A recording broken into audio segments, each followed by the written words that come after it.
morning, everyone, and welcome again. Welcome back to those of you that were here yesterday, and extra warm welcome to those of you who are new today joining us. I think there's a roughly 50-50 split, so forgive me those that heard the preamble yesterday. My name's Laura Moffat, and I'm Director of Art and Christianity, and we are the co-hosts of today's event, along with Berwick Church, obviously. There's a very warm welcome coming from Peter, who's the rector here, self-isolating very sadly in his parsonage just over the way there, but he sends his best wishes to you all, and we send our thanks back to him because he's done an extraordinary amount of work to get to this point here where we see the paintings around us recently conserved with a large HLF grant, other works to the church as well that you see around you. And that's largely to do with Peter and Helen, who's in charge of everything in the tent, and she's also done an enormous amount of work towards this event. So welcome. This morning's talks are predominantly around themes of pilgrimage, which is, I think, a wonderful way for us to really get at the heart of our relationship to the natural landscape and to our faith, and to art as well. And so I won't waste any time, but I shall introduce Louise, who's our first speaker. Louise is from the University of York, where she's Research Fellow and Heritage Research and Partnerships Coordinator. It's a very long title. I had to read that one out. For the Centre of the Study of Christianity and Culture. I think, from my point of view, and I'm not by no means an expert, but it seems like York has really led the way on this over the last 10-20 years, I think, particularly with your colleague Dee Dias. So they've been doing some great work, and Louise is going to speak to us today on pilgrimage. Thank you. Thank you.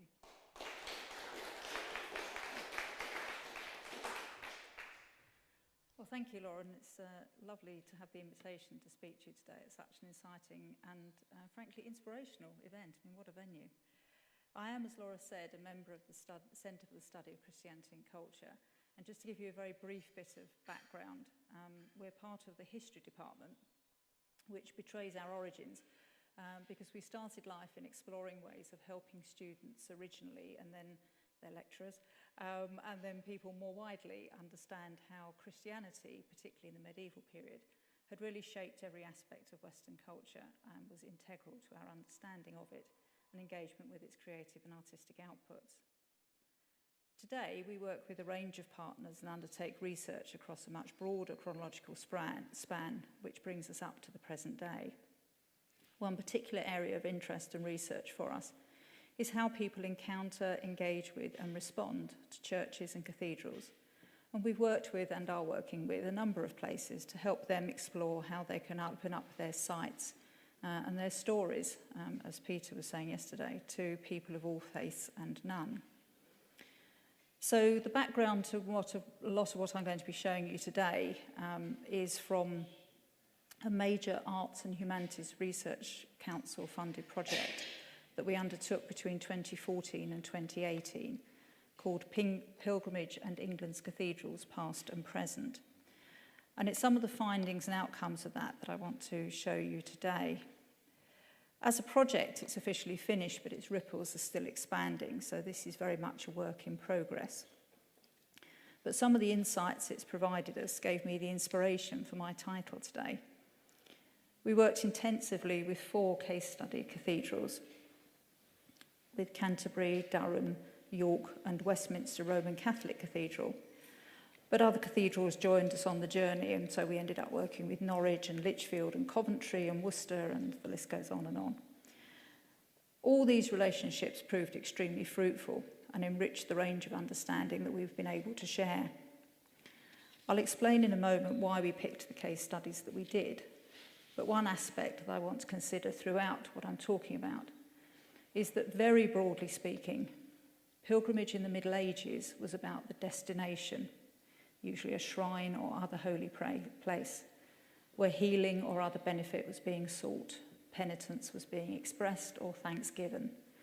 Whereas today, many people focus much more on the journey as the beneficial aspect of the destination. The destination is a terminus, not a goal. In addition, today we make a great virtue of walking.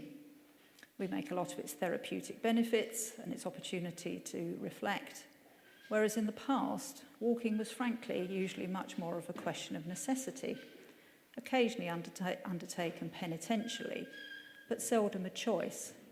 And we can see from medieval illustrations that several of Chaucer's pilgrims were of course on horseback. I'll return to the significance of this for the findings of our research, but I'll turn now to why we chose those case studies and what they each brought to the study. There were some purely pragmatic aspects to the choice.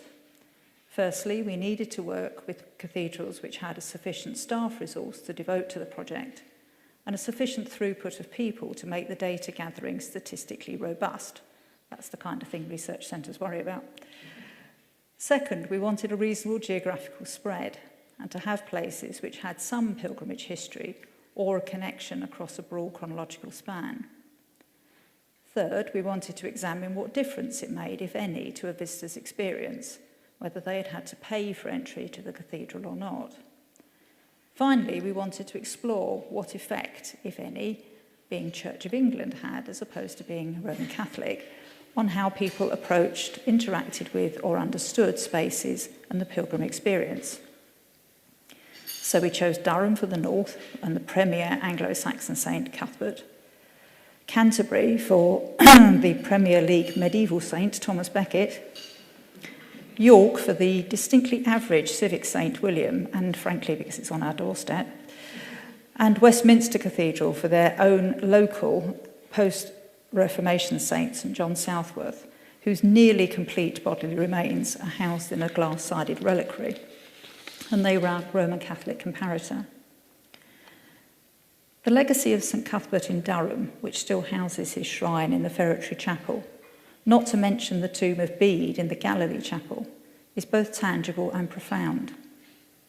More than any of the other sites we studied, Cuthbert still imbues the landscape of the county and is deeply embedded in the sense of regional identity. The idea of St Cuthbert's land is still a recognised concept in the North East and a geographical identifier. Eider ducks are still called Cuddy ducks. Cuddy is the local affectionate diminutive for Cuthbert. Interestingly, international visitors to the cathedral often came with comparatively little awareness of Cuthbert. Bede is a much bigger deal on the continent. And they were interested in the architecture of the cathedral, and that was their reason for visiting. But we found that people experienced a sense of awe and wonder around the ferretry and distinctly slowed their pace as they moved around the cathedral. We undertook a simple experiment which involved creating a pilgrim trail.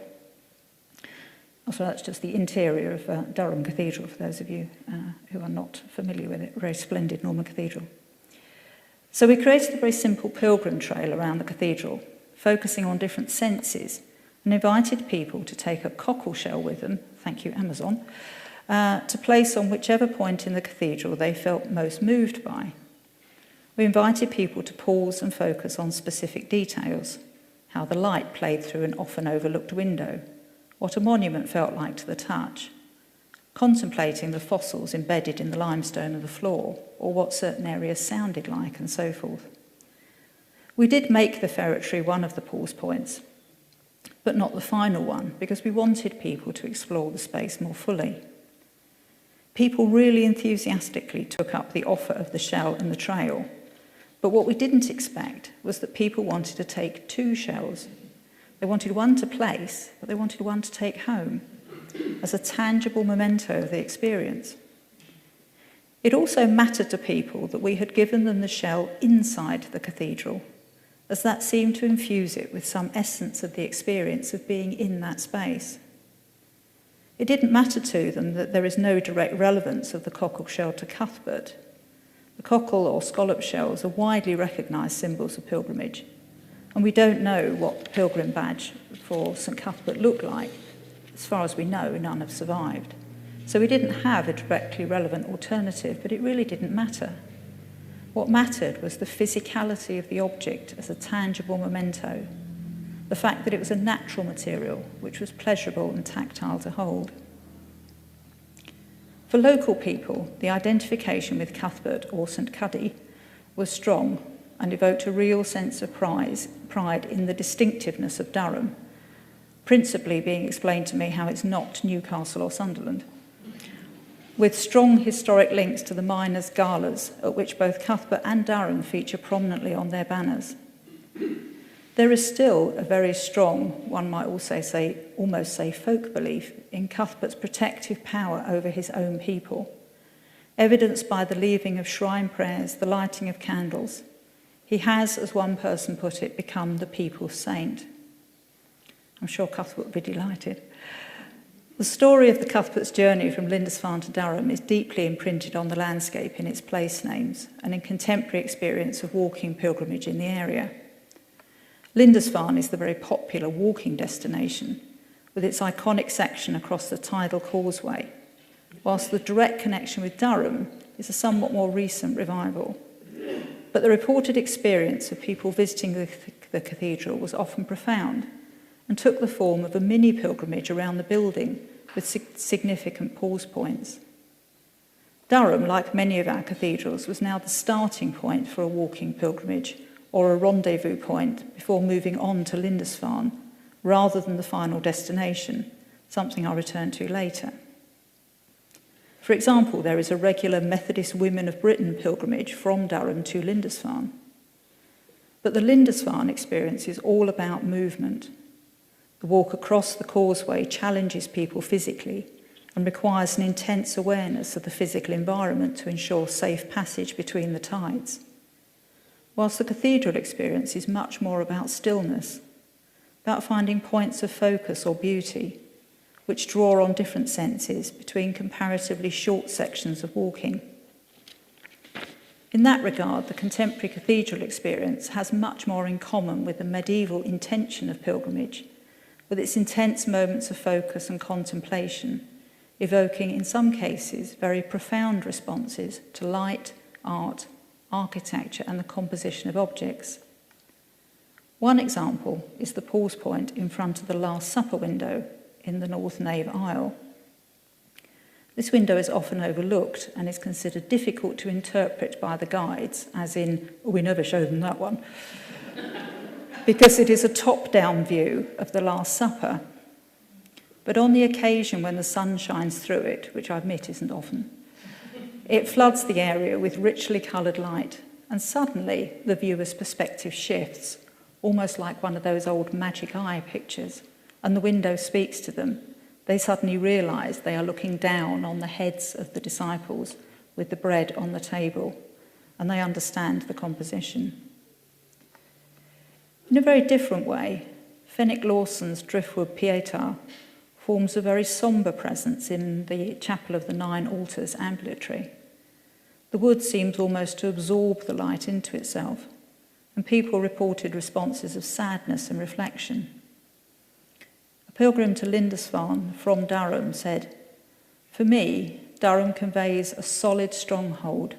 It's a place of strength and refuge, an indication of God's continued presence. It's somewhere to follow in the footsteps of so many believers who have worshipped there." To move south now to Canterbury Cathedral. This great cathedral once housed the spectacular shrine of Thomas Becket, a saint whose pilgrimage significance and pulling power was on a par with Jerusalem and Rome in his day. A recent exhibition at the British Museum in which we were involved marked the triple anniversary of Becket's birth in 1120, his death in 1170, and the translation of his relics in 1220 to a spectacular new shrine at the east end of the cathedral, flanked by an extraordinary set of stained glass windows depicting his miracles. This showcased some of the extraordinary art created around the cult of Becket, art which in turn, some believed, came to be imbued with the saint's power. Tiny pilgrim badges sold in their thousands allowed people to take a little bit of their experience back home with them, a bit like the cockle shell, an impetus that remains very powerful with cathedral visitors today. How many of us have fridges covered with magnets reminding us of special places? Hundreds of people today still make pilgrimages to Canterbury, but it's also very much a place of departure. The self-identified pilgrims set out for Santiago de Compostela on the Camino and for Rome on the Via Francigena. There are official stone markers, and pilgrims come for a service of blessing before setting forth. For many of the everyday visitors to the cathedral, however, it's the heritage and architecture which draws them in, and they are often surprised, in some cases quite cross, by their response to the space and the art and beauty within it. One self-identified atheist was most annoyed when we interviewed him. "I've been ambushed by God," he said. For others, the feeling was equally profound, but centred more on the building. My impression of this place was, wow, this cathedral is rooted so deep down in the earth. It's a feeling I've never had at this intensity or in this depth. It's rooted not only in earth, but in time. It's as if the cathedral here was what's the word? A witness. The medieval experience of Canterbury, of pilgrimage to and in Canterbury Cathedral, was in fact, we discovered from our research, a highly regulated and heavily stage-managed experience. A carefully curated escalation of glimpses of the shrine, which built a sense of anticipation and awe. This culminated for some with access to the shrine itself, an experience which we digitally recreated in a series of animation sequences based on historical evidence, archaeology, and close studies of the traces preserved in the building today. Now, I'm hoping, if I come out of that for a moment, this is where we hope the technology comes together. Here we go.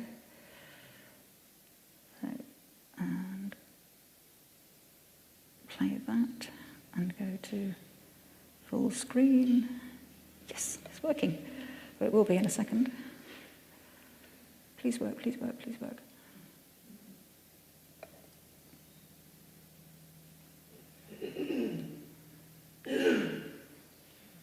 Oh, it's always the way, isn't it? You test it and go, yes, it's working, it's fine, and then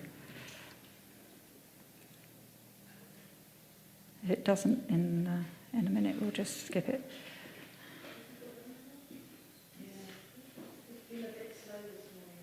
Right.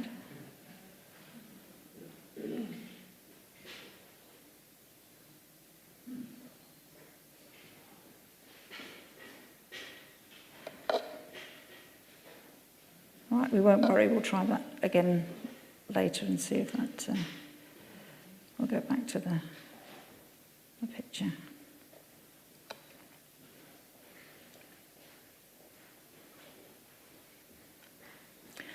So what you can see, and I was hoping to show you as a film, this is the digital recreation of the medieval shrine of St Thomas in Canterbury.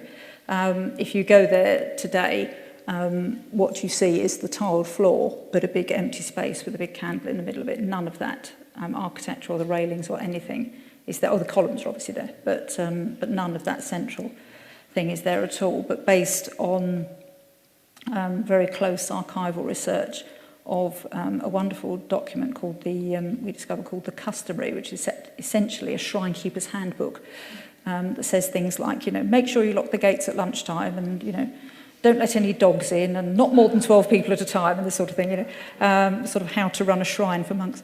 But from that and from other historical descriptions and surviving artifacts, we were able to produce this digital animation and recreation which shows people interacting with the shrine. So I hope, even from the still picture, that it's a little bit dark, but you might just be able to see some people approaching the altar and a monk standing to one side, and then to the right of the image are actually people kneeling in the prayer niches. So what we do know is that people were able to get very close to the shrine.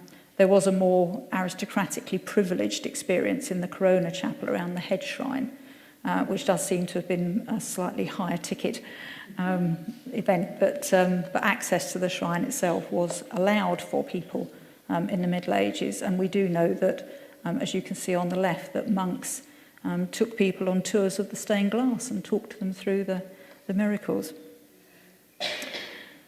Whilst the same experience is not available today, there is no shrine. For many people, we found the absence of the shrine and the bones, the space, marked only by a single candle, had its own power and potency, which was just as meaningful as the glittering shrine. Indeed, for some, it was even more potent, and that sense of place and a space suspended in time could be really electric. One pilgrim said, "One does not have to be exceptionally psychic to realise that Canterbury Cathedral is permeated by an atmosphere so potent that coming into the building at times when it's relatively empty and silent, one receives its impact as tangibly as if a hand had touched your face." The medieval miracles were predominantly stories of the intercessions to the saint curing people of serious disease, some of which we might identify today as being connected to mental health or disability, but which in their own day were viewed very differently, as a sign of spiritual ill health or even demonic possession. Although the attitudes and needs to seek a cure in the absence of medical help has changed, thankfully, people still come seeking healing of various kinds, often for something they feel broken in their lives, something which is causing them dis-ease. These maladies may be quite hidden even from the person themselves, as our Pilgrim Experience Day discovered. The experiment we ran at Canterbury was to run a Pilgrimage Experience Day based around 12 sensory activities in the cloister, the cathedral, and outside in their herb garden. At this point, I should probably explain that I have previously been a brownie leader, and there was a lot of the pack holiday in this. Interestingly, these varied from inviting people to experience curious acoustic in one of the medieval tombs. When you put your head into one of the prayer niches, all external sound is silenced, to making their own pilgrim tile from air-drying clay, as you can see here, to creating their own stained glass window to capture mood and emotion, simply from acetate sheets, coloured tissue and water. They could also write a regret or sadness on a post-it note with water-soluble ink and watch it dissolve as it was dropped into a bowl of water, as part of a wider thing introducing people to the symbolism of baptism. What we were amazed by, and the cathedral was blown away by, was how powerful these simple activities were for people, how deeply and seriously they engaged with them, often repeatedly, and how much the opportunity for that tactile, creative experience allowed people to explore feelings, offload burdens, and touch unresolved issues. One man, the gentleman on the left in this picture, who was in Canterbury to start a walking pilgrimage to Rome, spent over an hour creating a stained glass window using coloured tissue on wet acetate to explore his feelings about starting his journey and his motivation for doing it. He became utterly absorbed and told us that he had surprised himself by the colours he had chosen and what it revealed to him about some of the deeper issues he had not really explored before. It was a very, very powerful experience for him. We had ensured, happily, that we had clergy support available for anyone who might need it, and we made sure there were plenty of spaces for people to process any reactions quietly. But it was clear that for some people it had been a lot more than the bit of fun the cathedral had thought it would be, and something which had originally been viewed as being primarily for entertaining children was in fact a very profound encounter for some adults. Medieval Canterbury had in Becket a saint whose fame and pilgrim pulling power was international. Within an astonishingly short space of time after his death, his martyrdom at the hands of the four knights was being venerated in Scandinavia, in Europe and in the Near East, in reliquaries, manuscripts and pilgrim souvenirs. The power of his cult transformed the architecture of the cathedral and its art, and it made pilgrimage the principal business of Canterbury City and Priory. Although Canterbury already had a pilgrimage tradition before Becket through devotion to Anselm and Augustine, it was Thomas Becket who catapulted it to the Premier League of sites to visit in a lifetime. And on the face of it, York ought to have been able to do the same. They too had a martyred Archbishop, William Fitzherbert. William Fitzherbert was the nephew of King Stephen and a popular member of the chapter of York who served as its treasurer.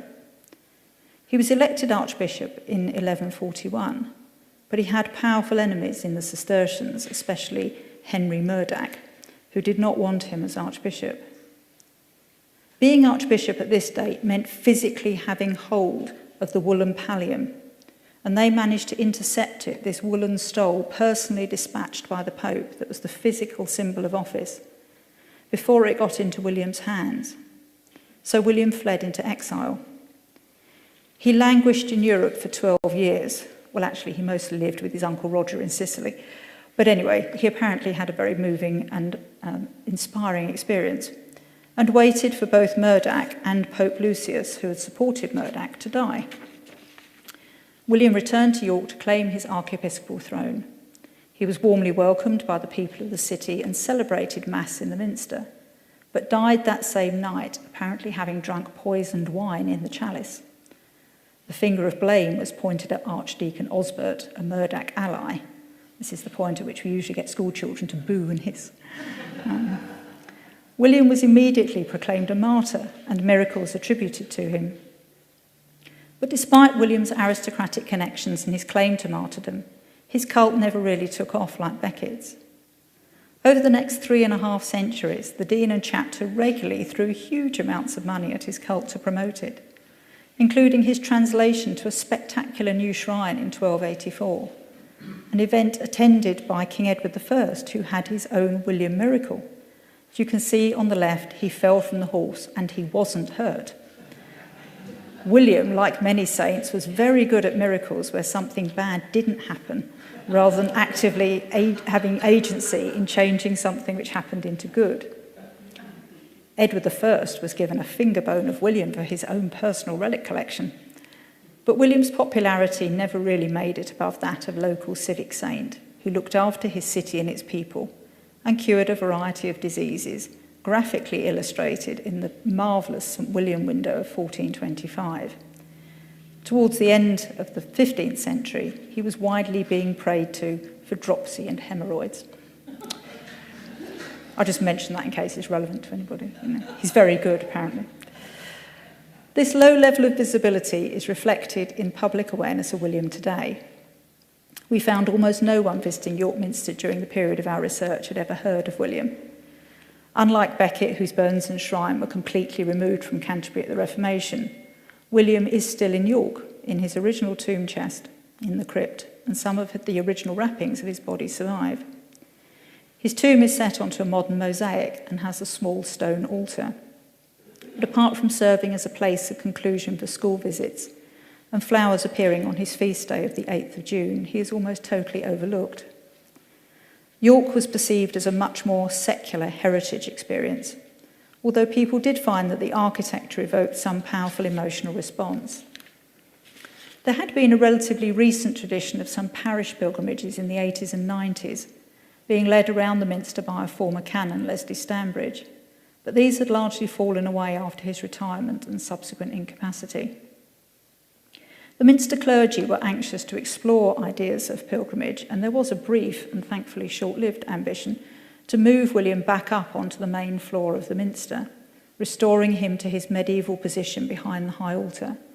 But this would necessitate moving the altar back to its medieval position between the choir transepts from its current more easterly position, which dates from a radical reordering from the 1930s. Happily, William is being left alone. The plan has been abandoned. But it did raise the interesting question of how William could be promoted to people today and what his appeal might be beyond hemorrhoids.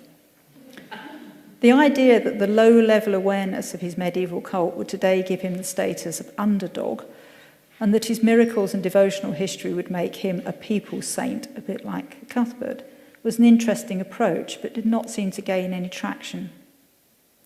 There was some local devotion to the memory of William after the Reformation, however, which was movingly revealed when William's tomb was opened in the 19th century and additional human bones discovered inside. These included extra adult leg bones and, very movingly, the skeleton of a neonate wrapped in cloth. How and when these remains were added to this stone coffin is unknown, but they do speak of a residual attachment to the protective power of William for the people of York. The Minster is a many-storied cathedral, and the guides and literature focus much more on the big Christian stories of Constantine and King Edwin's conversion than they do on their saint. Pilgrimage practice in York is much more about unexpected encounters with spaces in the building, often for people who have not come seeking or expecting any kind of religious transformative experience. Indeed, some people were visibly annoyed by the hourly prayers. That wasn't what they came for. York was not perceived as a pilgrimage destination, but was seen as a powerful place of witness on the journey of life. One of the chaplains we interviewed said, "I would certainly be very happy to encourage anybody who comes on a pilgrimage. And I want to tell them that whether people know it or not, they're on a kind of pilgrimage anyway. They are on the pilgrimage of life." A view echoed by a self-identified pilgrim who said, "For me, the whole of the journey through life is my pilgrimage. We're all just passing through here. This is just a pause point." With all this in mind, our work here focused on two outputs. We supported the Minster staff with the development of an exhibition on pilgrimage past and present, which encouraged people to take that personal journey around the building and take some of their reflections into their daily lives. But we also worked with them about encouraging people visiting to join in the daily services, especially evensong, to frankly improve the public perception of the Minster as a place of living worship and spirituality that is open to everyone and not simply a heritage experience. Our final case study was with Westminster Roman Catholic Cathedral. This Catholic cathedral had little visitor profile and therefore correspondingly little visitor engagement apparatus, as you might call it. Although interestingly, we were told by the guides that some people do mistake it for Westminster Abbey and are quite surprised when they get inside. Interestingly, few of the clerical or lay staff considered the cathedral as a place of pilgrimage at the start of our project, although one staff member did express a strong personal attachment to their resident saint, St. John Southworth, whose full corpse is enshrined in a glass and wooden shrine, with the body dressed in clerical robes and wearing a, frankly, rather creepy silver mask to represent his face. St. John Southworth was a 17th century Catholic martyr executed for his faith, despite the widely reported reluctance of the judge to pronounce the sentence. There he is, you can see him in the middle. He had a strong local profile as a priest willing to visit people during the plague years and for doing good amongst the poor. His body was taken to France after his death, and his remains were not translated to the cathedral until the 1930s. After his translation, he enjoyed a brief period of popularity, with many local miracles attributed to him, mostly focusing on the problems of the period of debt, unemployment, and housing. Although his day is still celebrated by the movement of his shrine casket to the centre of the nave, the popularity of his cult has waned in recent decades, and relatively few people visiting the cathedral were aware of his story or his presence. As luck would have it, the first year of our project coincided with the proclamation of a year of mercy by the Pope, which necessitated a door of mercy being erected at the cathedral, passage through which would bring the pilgrims spiritual benefit. Pilgrims would then perform a pilgrimage around the cathedral with specific pause points and set prayers. You can see in the bottom of this slide two of those pause points, the corporal and the spiritual. This brought thousands of people to the cathedral and transformed their own sense of itself as a place of pilgrimage and as a destination. Hitherto, the emphasis had been very much on the cathedral as a centre for Catholic worship and devotion, mostly with people coming specifically to attend Mass or to pray in front of a statue such as St. Anthony or St. Joseph, and also as it being a place from which to commence a pilgrimage to Lourdes, to Walsingham or to Tyburn. Very few people came to engage with St. John Southworth, although his presence in chapels otherwise given over to the Virgin and sometimes to other Catholic martyrs, he was moved around quite a bit while we were there, made it difficult to gauge exactly how much attention he personally was getting. The transformative effect of the Year of Mercy on how the cathedral viewed itself resulted in a considerable increased interest in exploring how people might experience the building as a site of pilgrimage and what resources they might find when they got there. Our pilgrimage experience work with them put me in the frankly slightly incongruous position of being an Anglican woman commissioned to write a spiritual pilgrimage trail leaflet around a major Roman Catholic cathedral centred on the life, death and witness of a male Catholic martyr by a cardinal. There's ecumenism right there, isn't there, really? The trail connects aspects of the saint's life with features of art and architecture around the cathedral, specific pause points at which people can look, reflect, light a candle, say a prayer, and so forth. The trail culminates in lighting a votive candle at the shrine of St John Southworth, with the option to leave a prayer or intention at the shrine. We evaluated the trail with both adults and older children. We did a separate version for schools, and found it had encouraged people to engage more widely with a number of areas of the cathedral they would not otherwise have gone into, but crucially gave them a much deeper understanding of the iconographic symbolism of much of the art around the chapels. In viewing the feedback, the cathedral itself came to realise that the level of visual literacy and recognition of saints and other iconography, even amongst committed Catholics, was much, much lower than they'd realised, a fact which the C of E, to its credit, had come to some years ago. People coming to the cathedral to pray or attend a service had a relatively superficial level of recognition and religious knowledge, which was not only hindering their ability to engage with the spaces, but in some cases was leading to misunderstanding and misattribution. The cathedral has a significant Nigerian congregation whose brand of Catholicism was described to us as being simpler in form and more dogmatic. So the work with the project allowed the cathedral to consider how to engage effectively with a broader range of experience and expectation. Although they, like the majority of Catholic places of worship, are not comfortable with the idea of the cathedral being visited as a heritage site, they have broadened their understanding of pilgrimage and experience. And this is an idea which will not only bring a wider range of people to the cathedral, but which offers them a positive way of engaging with people on the fringes of faith and spiritual exploration, and those seeking spiritual meaning. There was an interesting contrast in the Catholic ideas of pilgrimage, which is still very much about destination, where you are then still and spend time with the saint. Whereas for many people in other traditions and in the more secular world, the emphasis is very much on the journey, the contemplative or mindful opportunities offered by the physical stepping out of a daily routine to undertake an intentional journey where the destination is the end and not the purpose. For Catholic pilgrims coming to Westminster for the Year of Mercy, the pilgrimage started when they arrived at the cathedral and joined the long and snaking queue to walk through the door of mercy. How they got there was irrelevant.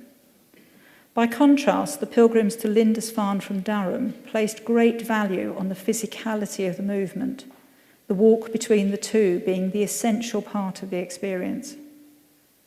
Inside cathedrals, there are many ways to deploy both movement and stillness to offer opportunities for encounter.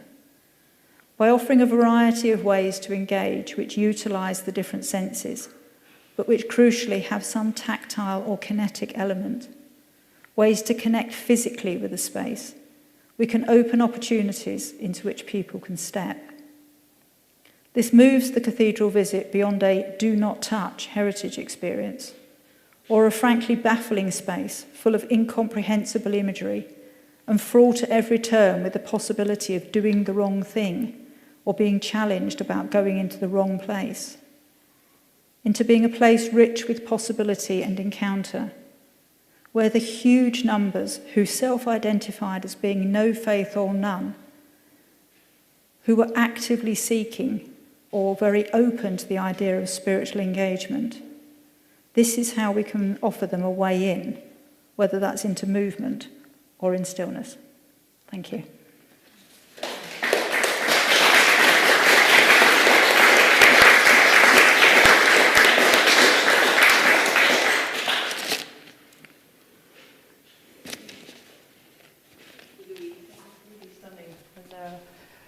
mean, it's just fascinating what you've done in that piece of research, I think, with the different cathedrals and their extraordinary bunch of characters. Do we have any questions for Louise? Because I think there might be some. Yeah, should we start with you? Yes, very interesting research, thank you very much.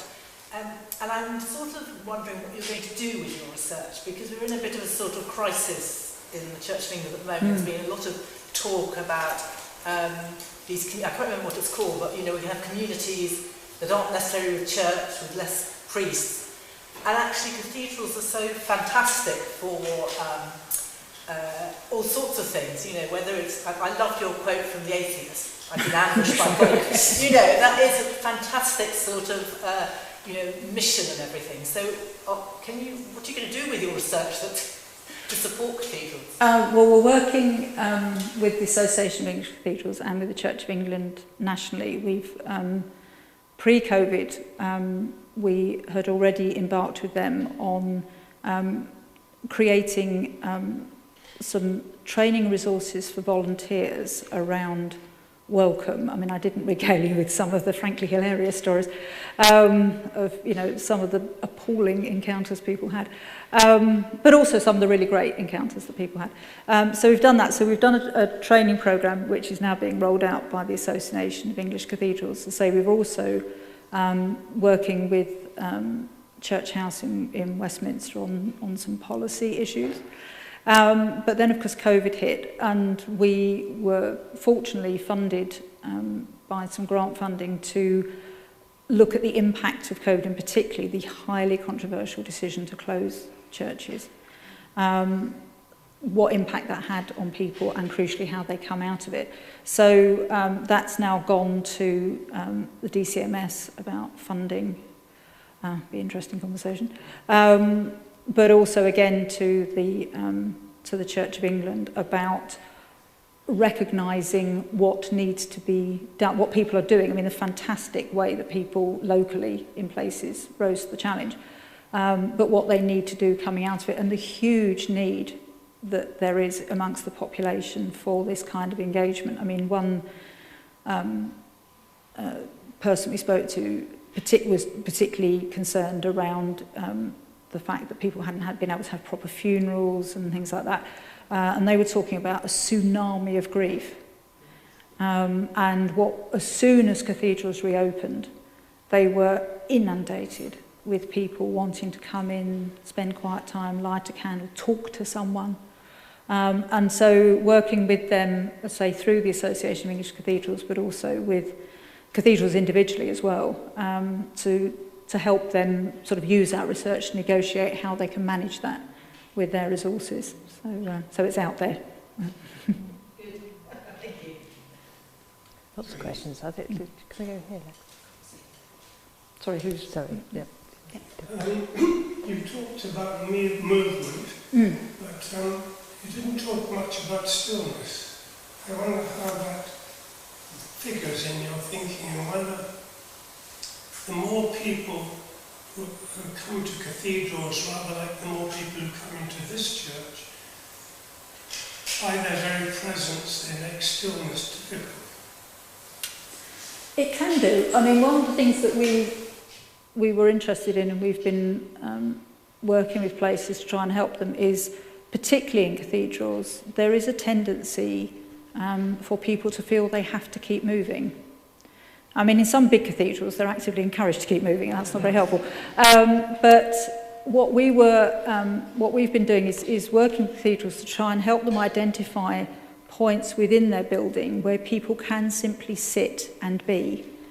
But then we found that actually having something for people either to focus on or to do when they're there makes them feel more comfortable. People, they're like, you know, how long am I supposed to sit here, sort of thing, you know. So as part of another project, we've developed a series of very, very simple, very entry-level little prayer cards that people can just pick up in very deliberately non-churchy language. But also working with cathedrals, because I mean, I worked at York Minster for 14 years, and I know that for most cathedrals, side chapels are effectively open storage. It's where you shove the stuff that's kind of in the way in the nave. And actually getting stuff out so people have more human-sized spaces that they feel they can sit in. But I'd say we're at the start of quite a long road. It's quite a culture shift, particularly for cathedrals. I think it's less of an issue in parish churches, although that said, of course, there's been a lot of pressure on parish churches to be open to the community, to have activities, to have things going on.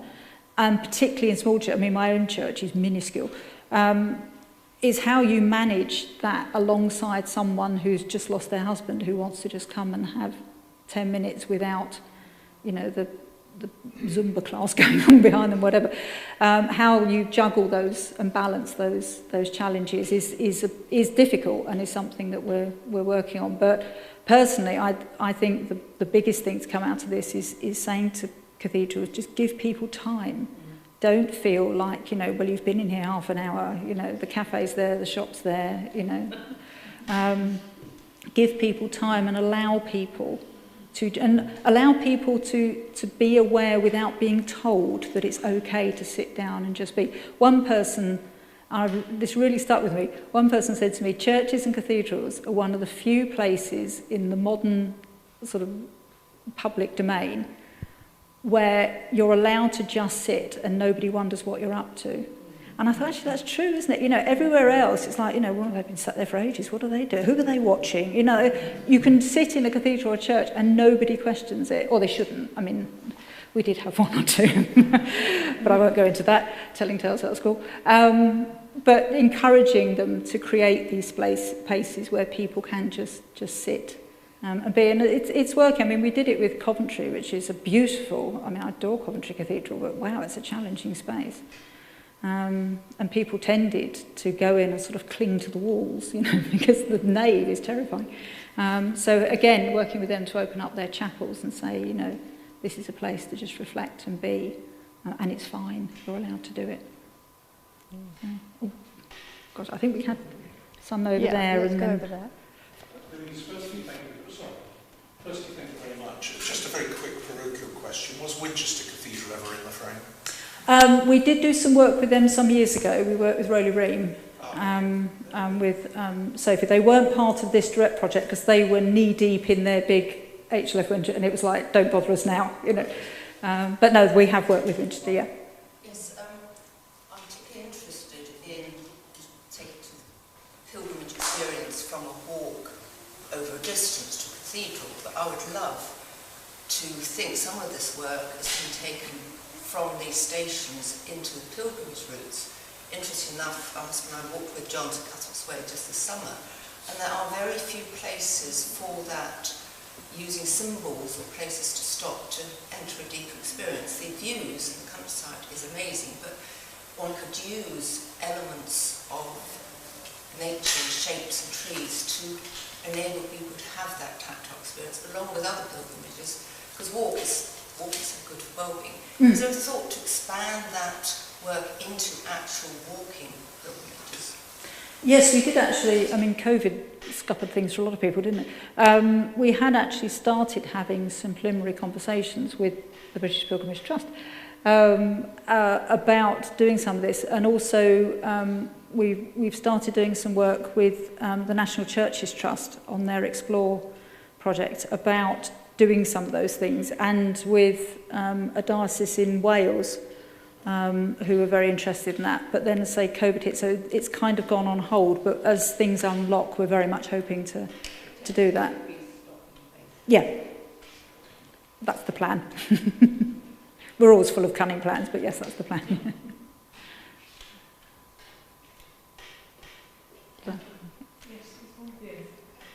Yeah, there's one. Just. Let's take Ruth first. I think Ruth if we're going in turns. Ruth was next. I suppose this is a bit more feedback or comment rather than a question. I used to run pilgrimages from Durham to Lindisfarne. Oh, well, yeah. And also Iona from the LT. Oh, yeah. But it was still Anglicans and Orthodox. And it's interesting what you say about movement and stillness, and that for Catholics, you say the destination is more important than the pilgrimage. Well, I do slightly question that because I think the Church of England under reveres their saints, and it's that which, as you say, is not the case up in Durham with Cuthbert, who's really close, to everybody's heart. And I think it has to do with the sense of reverence in terms of the stillness. And we find even here, we're working on the same thing here when people come to visit very often. Not everybody, but people wandering, and they don't really know what to do. They're trying to devise things, But I also think it's a sort of a mindset, which maybe as a comment on Church of England, because of the attitude to saints, which the Catholics don't share, and from that is a sort of natural reverence, which I think gives the ability to just sit and be still. I think, I completely agree with you. I think we won't enter into an argument about the Reformation, but I think what was lost was the recognition that people, frankly, need something to focus on. If you channel everything into the purely auditory, people will have, we all have there's 5 senses, actually loads more senses than that, and people really, to have something on which to focus that they can be slightly in awe of is a very powerful thing. And actually, I'm working with Lichfield Cathedral at the moment, who are working on re-establishing a shrine for St Chad as a physical. I mean, it's obviously a very delicate subject, but it's really important for them because, again, it's about having that sense of a point of focus on which people can then sit and look and reflect. And we've been very careful to say, it's not about, people praying to Chad. It's just about having that sort of nodal point within the cathedral. So I think that's a really, it's a really important point. It is about that engaging other senses and allowing people to still their mind, because their sense is not flailing around looking for something to settle on. Yeah.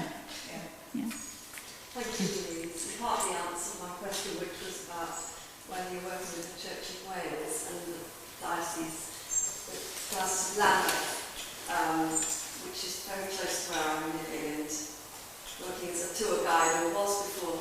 Right. Where children are coming in with an invitation to tap on and have a passport to go around. Oh, right, yeah. Yeah, we were working with Sarah Perrins before. Yes. Yeah.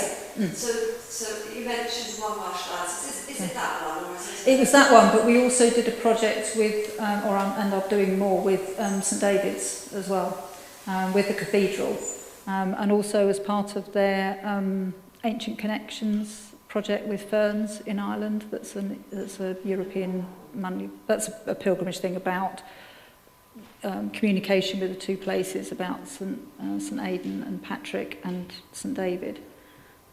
So we had to create an entirely bilingual website. That was fun, because I don't speak Welsh. But anyway, I know someone who does.